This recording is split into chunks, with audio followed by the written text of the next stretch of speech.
Bonjour à tous et bienvenue sur le plateau de Bonjour chez vous. Aujourd'hui, notre thème du jour est Réponds à l'appel, même si tu es incompris. Aujourd'hui, on va parler de ces appels qui brûlent dans nos cœurs, mais parfois on a peur de se lancer. Puis on aimerait avoir l'approbation du monde entier derrière nous pour nous pousser à rentrer dans cet appel. Mais parfois, on peut être incompris par certains.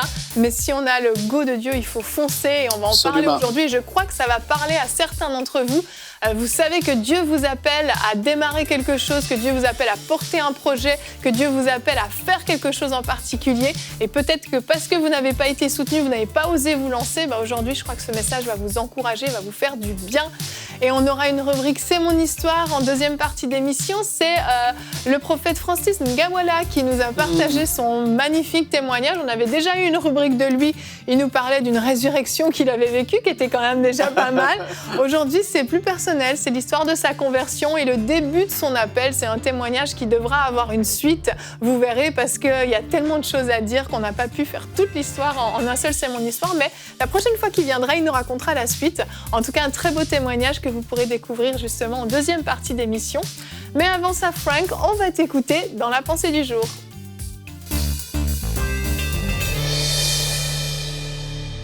Peut-être que vous vous êtes déjà senti incompris ou incomprise par rapport à ce que Dieu vous a dit clairement de faire. Et les gens autour de vous, en fait, oui, c'est ça, ils se posent la question, mais ils vont dire, mais qu'est-ce que tu fais? Et je me rappelle d'une histoire dans la parole de Dieu de Paul qui était convaincu qu'il devait aller à Rome et les gens faisaient tout pour lui en empêcher. Ils disaient non, les gens pleuraient, ils savaient ce qui attendait Paul là-bas. Et les gens ne voulaient pas, mais Paul savait et avait une conviction qu'il devait se rendre là-bas. Et puis en fait, dans cette émission, je veux vous encourager à, malgré que les hommes ne vont pas comprendre, foncez dans l'appel que Dieu a mis dans votre cœur et sur votre vie. Vous savez, parfois, Jésus va nous parler et on ne saisit pas tout du premier coup. Rappelez-vous de ce jeune homme riche que Jésus lui a dit « Vends tout et suis-moi ». Évidemment, Jésus, on sait qu'il voulait lui révéler l'état de son cœur. Il était trop attaché encore à ses biens matériels. Mais les gens autour de Jésus auraient pu certainement se dire « Mais qu'est-ce qu'il lui demande? » Les gens, on ne comprend pas tout ce que Dieu a derrière la tête, si on peut le dire comme ça. La pensée profonde, quand Dieu voit les choses tellement à l'avance, les gens ne voient pas les choses de la même façon. Les gens sont dans le terre-à-terre. Ils vont se dire, ben non, si tu fais ça, ta famille, si tu fais ça, les finances, si tu fais ça, ta sécurité, si tu fais ça, ben ta retraite, tout ce que tu vas avoir fait dans ta vie. Non, Dieu m'a parlé. Et je suis convaincu que Dieu me demande de faire cette chose. Je dois y aller. Et quand je pense à Paul, je reviens sur lui et je réfléchis à comment il vivait sa vie encore là. Et on voit dans 2 Timothée, il écrit à Timothée, Paul, dans sa cellule de prison, sur le bord, oui, d'arriver à la fin de sa vie, et il dit dans 2 Timothée 2,15, c'est un verset que dès lors que j'ai commencé à prêcher, que j'ai commencé à accepter l'appel de Dieu sur ma vie personnellement, j'ai mémorisé ce verset-là et c'était un de mes versets favoris. 2 Timothée 2,15, la parole dit « Efforce-toi de te présenter devant Dieu comme un homme éprouvé, un ouvrier qui n'a point à rougir, qui dispense droitement la parole de la vérité. » Efforce-toi de te présenter devant Dieu comme un homme éprouvé, un ouvrier qui n'a point à rougir. Je veux pas être devant Dieu et rougir disant, mais Seigneur, tu savais ma vie, comment c'était pas facile, mes enfants étaient petits, mon père et ma mère me disaient, mais pourquoi est-ce que tu irais là-bas dans ce pays? Pourquoi est-ce que tu ferais telle décision? Quand Dieu nous parle, on doit tellement avoir nos yeux fixés sur ce que Dieu nous a demandé de faire avant de vouloir raisonner et de donner raison aux gens autour de nous. Moi, personnellement, quand Dieu m'a dit « Frank, tu vas prêcher », j'ai pris la décision. Il y a quelqu'un qui m'avait parlé, j'avais dit « Moi, je vais être celui qui prêche devant dans une église ». Et la première réaction avait été « Mais comment tu vas faire? Comment c'est possible? » Les gens raisonnent naturellement. Mais toi, au-dedans de toi, il y a quelque chose de surnaturel. Il y a une semence spirituelle qui a été semée de la part du Saint-Esprit. Il y a un appel qui est là à l'intérieur de toi et ça commence à vouloir germer, à pousser. Et tu sens cette chose qui est là, l'appel tire sur son... Mais les gens, non, mais comment est-ce...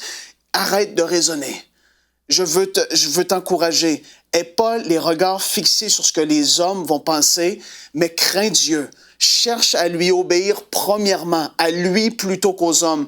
Même si les hommes ne comprennent pas, il y a beaucoup de personnes qui auraient pu dire aux héros de la foi du passé, mais qu'est-ce que tu fais? À quoi tu penses? Est-ce que tu es fou? Pourquoi est-ce que tu fais telle décision? Mais ces personnes étaient convaincues qu'ils avaient entendu de la part de Dieu une directive pour leur vie et ils ont foncé. Aujourd'hui, ce qui est là à l'intérieur de toi, je veux t'encourager, même si les gens ne comprennent pas. C'est pas d'être rebelle, c'est pas de se ficher des conseils. Mais je te dis qu'il y a certainement des choses que tu vas avoir sur le cœur de faire que les personnes ne vont pas comprendre, mais Dieu voit le dessin au complet. Dieu voit toutes les choses qui sont là et ce qu'il veut faire au travers de toi. Fonce dans cette direction et t'es entouré de personnes sages qui vont t'encourager, mais quand tu sais que Dieu t'a parlé, agis sur cette parole, tout comme Paul le fait, tout comme Timothée a dû le faire, tout comme tous les autres ont dû avancer par la foi, agissant et croyant que Dieu était avec eux et ils ont vu des choses extraordinaires. Ne te prive pas d'une vie surnaturelle, d'une vie glorieuse, d'une vie où tu entres complètement dans ta destinée parce que les hommes auront dit. Ça serait honteux. Et sois pas cette personne qui va devoir rougir lorsque tu vas te tenir devant le Seigneur parce que tous rendront des comptes pour tout ce qu'ils auront fait, bien ou mal. Sois-en certain. Aujourd'hui, prends cette décision. Seigneur, je vais t'obéir. Amen, Frank, merci. C'est toute une affaire de foi, dont on parle. C'est vraiment une affaire de foi. Avoir la certitude qu'on a réellement entendu la voix de Dieu. Avoir la certitude que Dieu nous appelle vraiment à faire ces choses. Et quand je t'écoutais, je pensais à Reinhard Bonnke, qui a déménagé au ciel, comme on aime le dire. Mais lui, personne ne soutenait son appel. Il avait cet appel pour l'Afrique qui brûlait dans son cœur depuis qu'il était jeune garçon. Personne ne le comprenait. Sa mère, son père, ses frères, les gens, tout le monde essayait de le freiner dans son appel. Il a eu toutes les barrières possibles et inimaginables. Dans son cœur, ça brûlait. Dans son cœur, c'était impossible, indélogeable. Et quand on voit les fruits qui sont sortis, s'il avait écouté ces gens, s'il avait écouté son propre père qui était pasteur, pourtant, sa mère qui était une femme de Dieu aussi, s'il les avait écoutés, il serait passé à côté de tout ce qu'on a vu aujourd'hui par rapport à son ministère, une vie entière, le salut des âmes. Il ne s'agit pas juste de notre propre vie, il s'agit aussi des âmes qui vont être sauvées au travers de ce que Dieu nous demande de faire. Dieu ne nous demande pas de faire des choses, ne met pas un appel sur notre vie juste pour faire beau, c'est parce qu'il a un plan pour sauver des âmes derrière et c'est ça qui compte. Et si on garde ça en face de nos yeux, bien sûr, il y a le timing de Dieu, bien sûr, il y a la sagesse, mais c'est une affaire de foi, de croire que oui, Dieu nous a vraiment appelés. Et c'est là que c'est important d'être entouré de gens qui croient en nous. Oui. Là, il faut faire la différence parce qu'il y a sur cette terre des hommes et des femmes de Dieu qui vont vouloir, par orgueil, pas vouloir se faire dépasser par les petits jeunes, entre guillemets, qui vont vouloir dire « Non, non, non, toi, ton endroit, c'est là, mais il y a quelque chose qui brûle en toi et tu le sais. » La différence, il faut nuancer premièrement, mais d'être entouré de gens qui veulent voir l'avancement du royaume de Dieu. Des pères, des mères dans la foi, des aînés, des anciens, des hommes spirituels qui vont pouvoir nous diriger comme il faut. C'est pour ça que j'ai dit, c'est pas de la rébellion. Et on parle pas de faire les choses sans en parler à d'autres avant. On a des pasteurs d'églises locales, on a des personnes dans nos vies que Dieu a attitrées. On en parle, mais oui, comme tu dis, Evelyne, la sagesse pour le timing, pour peut-être les façons de faire que eux, l'expérience qu'ils ont, que nous, on n'a pas. C'est toutes des choses qui sont importantes. Mais il ne faut pas se priver d'entrer là-dedans parce que les hommes auront dit. Ça, c'est terrible. Amen. Le diable va vraiment utiliser l'intimidation. Pour nous intimider, il va passer par les hommes. Je regarde ma vie. Quand enseigne-moi.com a débuté, au début, je me souviens, j'en ai parlé à mes parents. Voilà, j'arrête mes études pour démarrer un site internet, enseignement.com. Ma mère a réagi, elle a fait certaines choses. Et mon père, au téléphone, je me souviendrai toujours ce jour, Frank. Il était là. Et mon papa, quoi. Tu sais, je suis loin d'eux. Ils étaient à l'île de la Réunion. Moi, j'étais en Bretagne, tout seul. Et je lui ai dit ce que je vais faire. Voilà, je vais servir le Seigneur. J'arrête les études. Dieu m'a parlé. Il a changé aujourd'hui, par la grâce de Dieu. Mais il m'a dit, mon fils, si tu fais ça, tu ne remets plus jamais les pieds à la maison. Et là, je me souviens, j'ai raccroché le téléphone et j'ai fondu en larmes, Et dans ces moments-là, quand tu entends la voix des hommes, des rapports négatifs comme ça, tu es obligé d'aller dans le lieu secret pour entendre la voix supérieure, celle de Dieu. Amen. Et je me souviens, moi, cette voix qui m'a toujours gardé, qui m'a toujours permis de, même si j'ai entendu plein de choses, me dire « Oh, il faut que j'entende la voix supérieure ». Et c'est cette parole de Josué 1,5. « Fortifie-toi et prends courage, car l'Éternel, ton Dieu, je serai avec toi, sera avec toi. » Et Dieu dit à Josué « Je serai avec toi ». Il a dit à Moïse « Hey, t'as peut-être pas tout en main, tu sais peut-être pas parler, mais je serai avec toi. » Il a dit à Gédéon « Va avec la force que tu as, je serai avec toi. » Et ça a toujours été pour moi la parole supérieure Amen. à celle des hommes. Si Dieu est avec moi, qui pourra être contre moi? Alors je veux vous encourager, si vous êtes sûr que Dieu vous a parlé, s'il y a un feu qui brûle dans votre cœur, n'écoutez pas les voix des hommes, mais écoutez la voix supérieure, celle de Dieu qui vous dit « Je serai avec vous ». Oui. Amen, amen. Notre verset du jour aujourd'hui va vous faire du bien, je le pense. Galates 1 au verset 15. « Mais Dieu m'avait mis à part dès le ventre de ma mère et m'a appelé par sa grâce. » Si on comprend qu'on a une destinée que Dieu a placée sur notre vie, qu'il a formé des projets pour notre vie, qu'il connaît d'avance, avant même qu'on soit né, il connaissait ses projets, ses plans et cet appel qu'il avait mis sur notre vie, on va comprendre que on a, nous, par notre désobéissance, le pouvoir d'anéantir cette destinée, d'anéantir ces projets que Dieu a préparés. Quelle catastrophe! Sérieux, quelle catastrophe d'anéantir ces projets. Et vraiment, je pense qu'on a besoin de marcher plus par la vue, mais de marcher beaucoup plus par la foi et de croire que ce que Dieu a dit, de ce que Dieu a mis dans notre cœur, même si ça paraît fou, même si on a l'impression qu'on n'a pas les finances, même si on a l'impression que ça va tout nous coûter et puis que ça paraît complètement insensé, si Dieu l'a mis dans notre cœur, il a déjà prévu tout ce qu'il fallait pour rentrer dans cette destinée, dans cet appel. Ça ne veut pas dire que ça va être un long fleuve tranquille. Il y aura des épreuves, il y aura des difficultés, ça ne va pas être tout rose, mais Dieu va être avec nous et il a déjà prévu toutes les solutions pour nous sortir des difficultés qu'on rencontrera parce qu'on est sur ce chemin qu'il avait tracé avant même notre naissance. Et ça, c'est fort quand on le réalise. Absolument.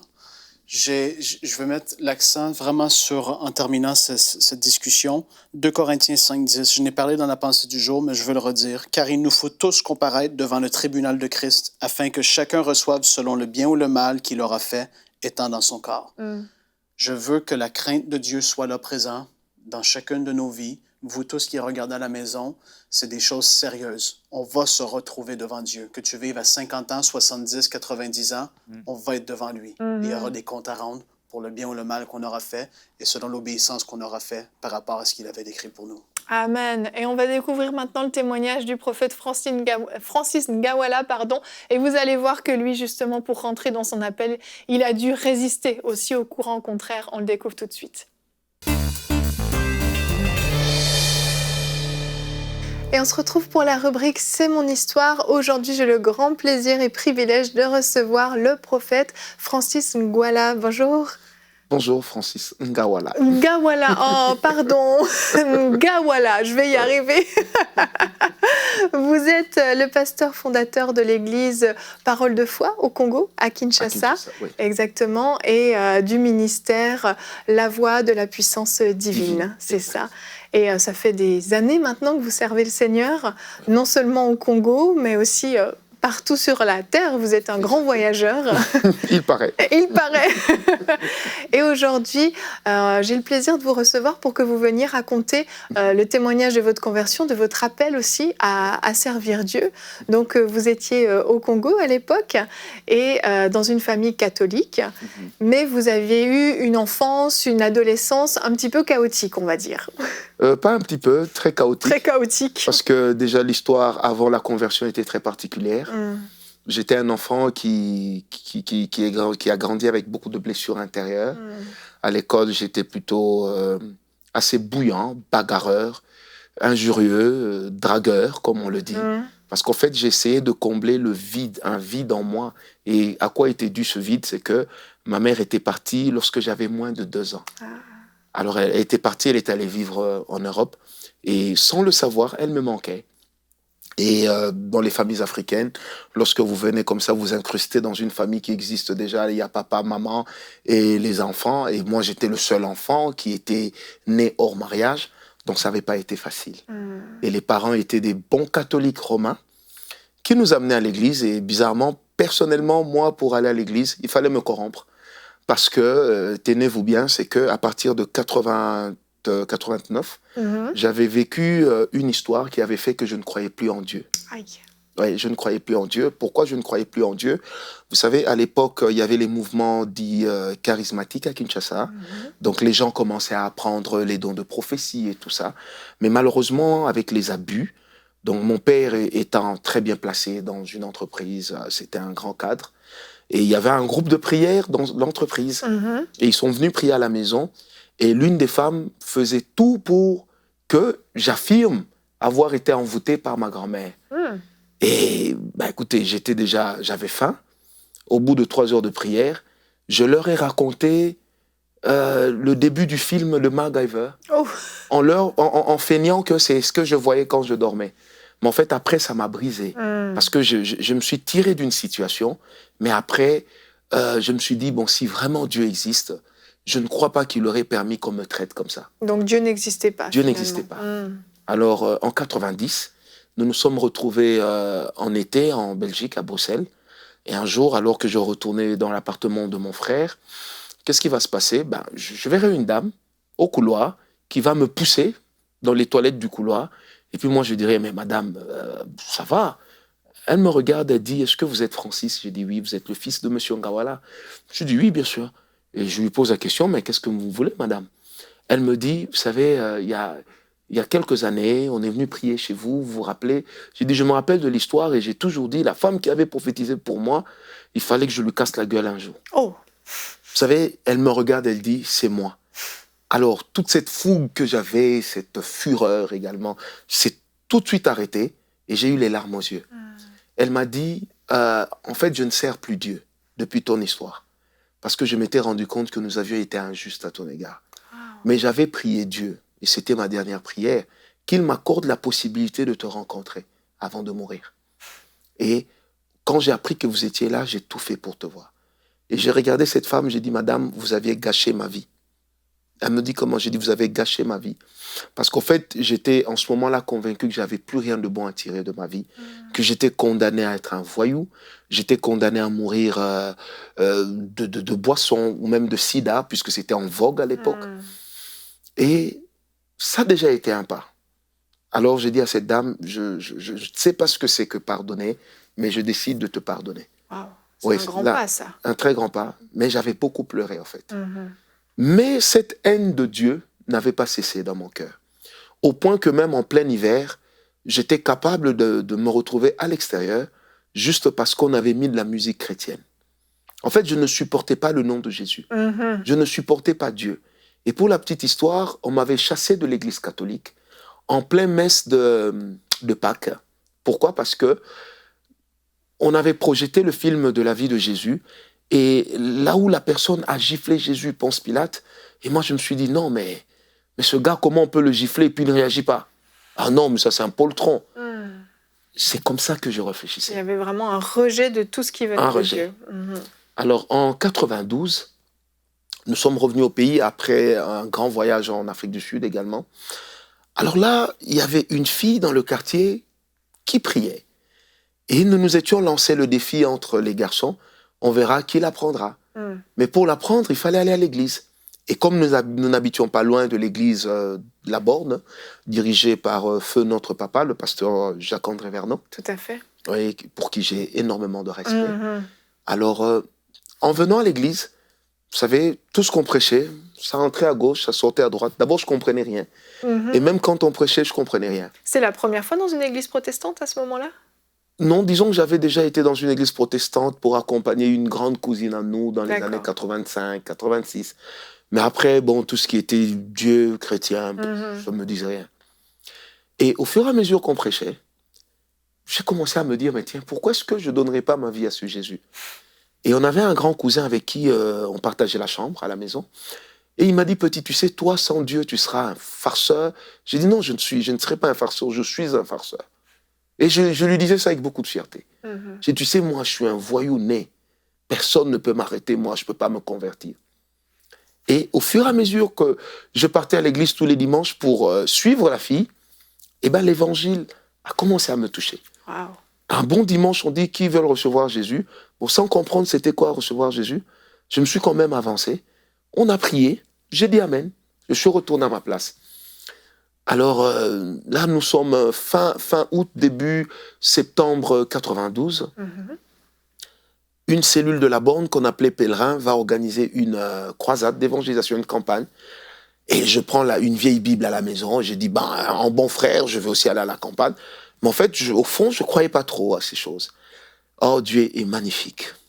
Dieu existe. Amen. Ce jour-là, le prédicateur, qui est du reste pasteur de la borne à Lubumbashi, le pasteur Guy Amani, a lancé l'appel pour ceux qui voulaient recevoir Jésus. Eh bien, je me suis approché avec ma Bible. Et puis, il dit comme ça, vous voulez recevoir Jésus, levez vos mains. Donc, j'ai levé les mains, j'avais la Bible sur une des mains.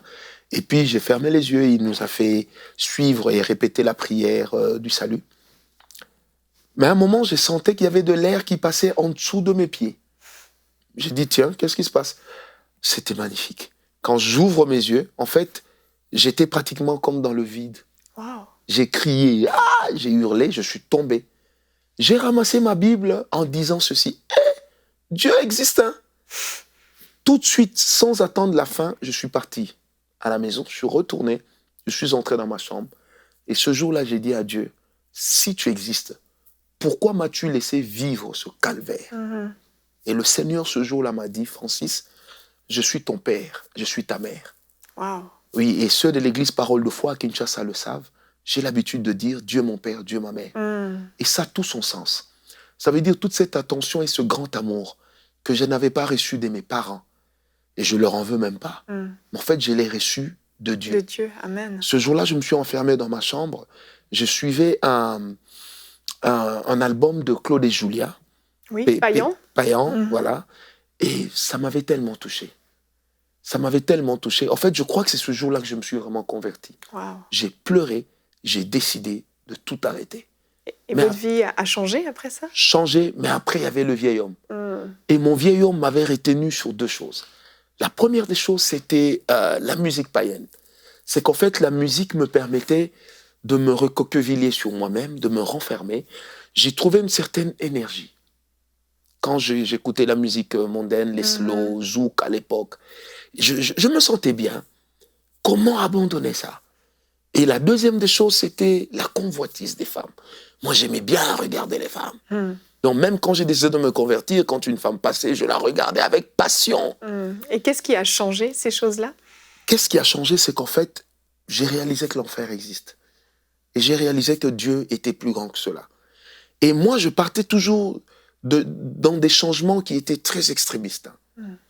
Quand j'ai dit, bon, moi, les histoires de convoitise, je ne veux plus, j'avais atteint un niveau où, vous savez, dans ma culture congolaise, zaïroise à l'époque, pour les gens d'une certaine famille, de certains milieux, quand on rencontre les femmes, c'était « Ah, bonjour, bonjour », on se fait des bises. Eh bien, moi, j'ai dit « Non, pas de bises. Je ne veux pas. Ça conduit au péché. » En fait, je suis devenu catégorique. Et on m'avait surnommé TTS.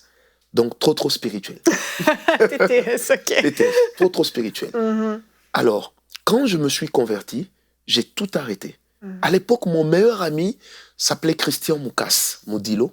Son père était président des musulmans à Kinshasa. Et je lui ai dit, mon cher ami, j'ai reçu Jésus. Je ne vais plus aller dans les boîtes. Je n'irai plus dans des bars. Il m'a dit, non, mais Francis, et lui m'appelait Chesco. Il dit, mais Chesco, ça c'est des aventures. Est-ce que tu as vu les jolies filles qu'il y a à Kinshasa? En plus, mon père vient d'être nommé ministre. Donc, il y a des véhicules, il y a des gardes du corps, on va frimer. J'ai dit, non, mon cher, je ne ferai plus marche arrière. Alors, ce jour-là, il m'a regardé, il me dit, Francis, tu sais, comment toi, un homme aussi bien, les filles t'aiment, et puis tu vas suivre un bâtard? J'ai dit, c'est qui le bâtard? Il me dit, c'est Jésus. Je lui ai dit, alors si Jésus est un bâtard, j'opte pour ce bâtard. Et vous savez que 3 mois après, ou 4 mois après, j'apprendrai qu'il est mort. Ouais. Alors cette histoire m'avait horrifié. J'ai vu comment les musulmans traitaient les cadavres humains. Je ne porte pas un jugement sur eux. Ça m'avait sidéré. Je me suis dit, oh, mon ami qui était si fier, si propre, on va l'enterrer comme ça, sur une natte. Ben, je me passe de tous les commentaires. En fait, cette histoire m'a encore ancré en Christ. Une crainte de Dieu est venue. Et là, j'ai décidé, moi aussi, de commencer à évangéliser. Et à l'époque, j'étudiais, j'allais à l'école, et j'évangélisais sérieusement. Mais comment évangéliser sans connaître la Bible? Eh bien, je me suis lancé dans la lecture de la Bible, et après ma conversion, j'ai lu toute la Bible pour la première fois en 30 jours. Wow. sans rien comprendre. Et les dimanches, lorsque j'allais à l'église, j'écoutais les prédications de mon pasteur. Et il y avait notre pasteur, le pasteur Verneau, il y avait le pasteur Veil, le pasteur Roland Dallot, mon aîné. Et bien, qu'est-ce qui se passait? Les lundis, à l'école, moi, je répercutais les enseignements que j'avais écoutés, même sans les comprendre. Et je me suis rendu compte que les gens commençaient aussi à donner leur vie à Christ. Et là, nous étions déjà en 93. Wow. Et en 94, entre amis, nous nous sommes dit, on va organiser une campagne d'évangélisation. Alors, c'était dans un institut supérieur qu'on appelait IPN à l'époque, devenu aujourd'hui UPN, Université. Et on va se dire, bon, qui sera le prédicateur? Et tous les amis me disent, non, mon cher, toi, tu es courageux, tu dois être prédicateur. Je dis, moi, j'ai prêché où dans la vie? Moi, je ne peux pas prêcher. Non, attendez, ça ne peut pas marcher. Bref, n'ayant pas le choix, j'ai accepté. Mais à l'époque, je ne parlais pas en langue. Ah non. Pas de baptême du Saint-Esprit. Pas de baptême du Saint-Esprit, mais j'étais capable de prier jusqu'à 15 heures d'affilée, en français, sans chanter. Ah oui. Donc j'étais capable de m'enfermer, de prier surtout les week-ends. Donc je pouvais commencer vendredi à 0 heure, m'arrêter dimanche à 15 heures, 16 heures. Je prends ma Bible, je vais à la jeunesse sur la borne. Je ne vivais plus que pour Dieu. Oui, vraiment. Malheureusement, le temps nous manque d'aller plus loin dans l'histoire, mais prophète Francis, vous reviendrez nous raconter cet appel que Dieu a mis sur votre vie, parce que oui, il y a eu un appel de pasteur, mais il y a surtout cet appel de prophète, et on aura l'occasion de pouvoir en parler dans une autre rubrique, c'est mon histoire. Ce sera avec plaisir. Mais nous rendons vraiment grâce à Dieu pour cette merveilleuse conversion. Amen. Merci beaucoup d'être venu, prophète Francis. Merci à vous, ma sœur. Avec joie. Merci de m'avoir reçu. Je prie vraiment que ce témoignage, que cette émission vous a fait du bien à parler à quelqu'un pour pouvoir rentrer dans son appel, dans sa destinée. Vraiment que le Seigneur vous fortifie, vous donne une grâce spéciale pour pouvoir aller de l'avant, pour pouvoir rentrer dans ce que Dieu a déposé dans votre vie, sur votre cœur. Et nous croyons que vous allez pouvoir aller plus loin pour le royaume de Dieu. Merci à tous de nous avoir suivis. Je vous souhaite un très bon week-end dans la présence de notre Dieu. On se retrouve la semaine prochaine pour de nouvelles émissions de Bonjour chez vous.